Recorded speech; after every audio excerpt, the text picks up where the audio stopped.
Hello guys के छ हालखबर सबैको ठिकै होला नि। यो इन्डिया कर्नाटक भन्ने ठाउँको भिडियो बनाउँदैछु।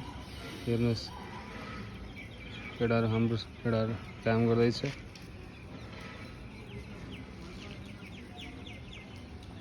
होटल लाइनको यस्तै हो। काम नहुँदा केटाहरू बस्छ, मोबाइल हेर्छ।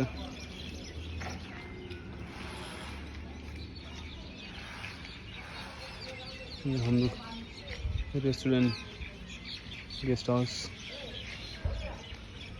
डाइनिङ हल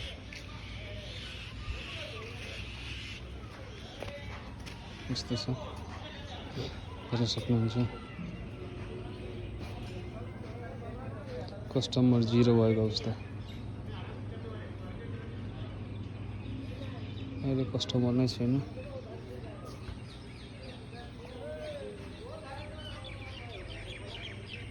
हेर्न सक्नुहुन्छ यहाँ पनि खेतीयोग्य जमिनहरू पनि छ।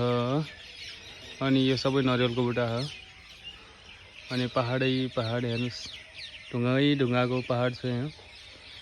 नेपालको जस्तो माटो छैन यसमा, ढुङ्गा छ।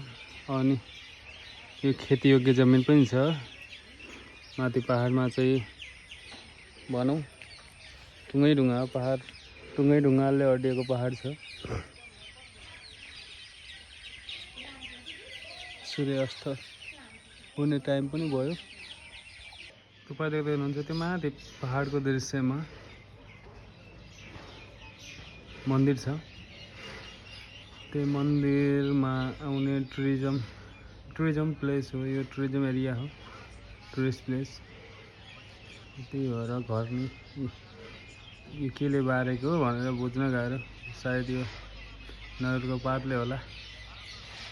यस्तो छ यहाँको वातावरण। बादल लाए जस्तो भएको छ आज। सायद अँध्यारो भएर हुन थालेर पनि होला।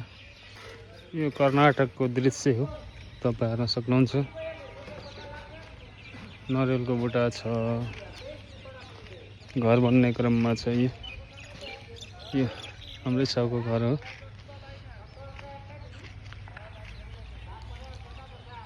नेपालको जस्तो छैन। यो जाडो सिजनमा पनि गर्मी छ। जाडो सायद त्यति हुँदैन होला। बिहानमा चाहिँ हल्का जाडो हुन्छ, तर पनि ज्याकेट लाउनु पर्ने अवस्था चाहिँ छैन।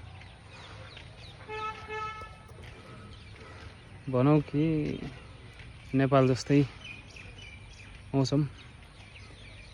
नेपालमा फागुनको महिना पछि हुन्छ त्यस्तै मौसम छ यहाँ अहिले। म चाहिँ अहिले पसल जाँदैछु। पसलबाट कि सामान लिनुपर्ने छ, त्यसैले पसल जाने ठाउँ हो। हेर्न सक्नुहुन्छ यस्तो घरहरू बनेको छ। यो टुरिस्टको लागि हो। यो घर सानो रुमहरू, गेस्ट हाउस बन्दैछ। त भैँसीहरू पनि छन् नेपालको जस्तै। नेपालको तराई भागमा हुन्छ त्यस्तै छ। यहाँ पनि नेपालको जस्तै विश्वास गर्ने चलन हुन्छ। हेर्नुहोस् यो नेपालमा थान भनेर जहाँ पुजिन्छ त्यस्तै गरी यहाँ पनि पुजिन्छ। अनि दीप बालिन्छ, बत्ती बालिन्छ भनौँ। अब यहाँ फेरि जोताइ भइसक्यो, फेरि सायद धान रोप्छ होला। यहाँ धान मात्रै रोप्ने चलन हुन्छ। यहाँ गहुँ छर्ने अरू रोप्ने हुँदैन। यसमा धान रोप्ने, फेरि पुनः धान रोप्ने हुन्छ। वर्षमा 3 चोटि धान रोप्ने हुन्छ यहाँ। नेपालमा इनार हुन्छ यहाँ भने यो ट्याङ्की, नेपालको इनार जस्तै यो ट्याङ्की कहिले नसुक्ने यस्तै छ। पानी आइरहेको छ बाह्रै मास। यति नै हो पानी आउने, योभन्दा ठुलो चाहिँ आउँदैन अब। तर पानी चाहिँ कन्टिन्यू आइरहेको छ। सक्नुहुन्छ फाइटर भालेहरू पनि छ यता।